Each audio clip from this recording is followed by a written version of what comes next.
బడ్జెట్లో బీసీలకు వాటా దక్కే వరకు పోరాటం. సైలెంట్గా నిద్రపోతున్న బీసీ తెర మీదికి ఎట్లా వచ్చింది ఆలోచించుకోరు. రేవంత్ రెడ్డి తీసుకొని వచ్చిండు.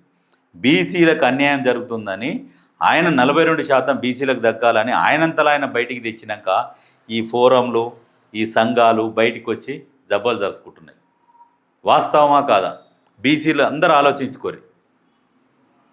బీసీ సంఘాలు ఎంతసేపటికి రాజకీయ లబ్ధి కోసం ఇటువంటి ఉద్యమాలు ఏదో చేస్తారు తూతు బలిబలని, కొద్ది రోజులకు మళ్ళీ ఎక్కడోళ్ళక్కడ చుప్చాప్ వెళ్ళిపోతారు.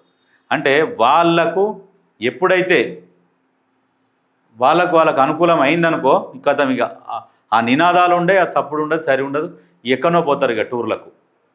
అవి బీసీ సంఘాల నేతలు ఎట్లా కొట్లాడతారంటే గిట్నే కొట్లాడతారు.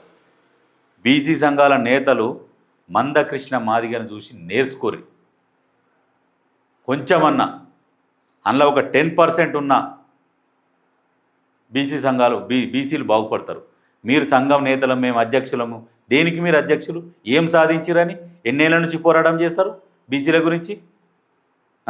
బీసీ ఈ పేరు చెప్పుకొని రాజకీయ పదవులు పొందిన మీరు ఆర్థికంగా బలంగా తయారయ్యారు. మీరు ఈ పేరు చెప్పి రాజకీయ ఎలక్షన్లు వచ్చినప్పుడల్లా ఆ రాజకీయ పార్టీ నాయకులను కలవాలి, ఇళ్ళని కలవాలి, మా సంఘం వాళ్ళకు మేము చెప్తాం, ఇవన్నీ చేస్తాం, మరి మాకేంది కథ అని చెప్పేసి చదువుకోవడం. ఇదే జరుగుతున్నది. బీసీలకు ఎక్కడ కూడా న్యాయం జరుగుతలేదు. ప్రజల్లారా ఒక్కటి గుర్తుపెట్టుకోరి, ఈ సంఘాల పేరు మీద వచ్చేటోళ్ళు మాత్రం ఎంతసేపటికి వాళ్ళ స్వలాభం కోసమే పనిచేస్తారు తప్పితే బీసీల కోసం ఎవరు పనిచేస్తలేరు, ఎవరు పనిచేయరు కూడా. రాసి పెట్టుకోరి. ఎందుకంటే మన కడుపు నింతే దరిద్రం భాష అన్నట్టు ఉంటారు.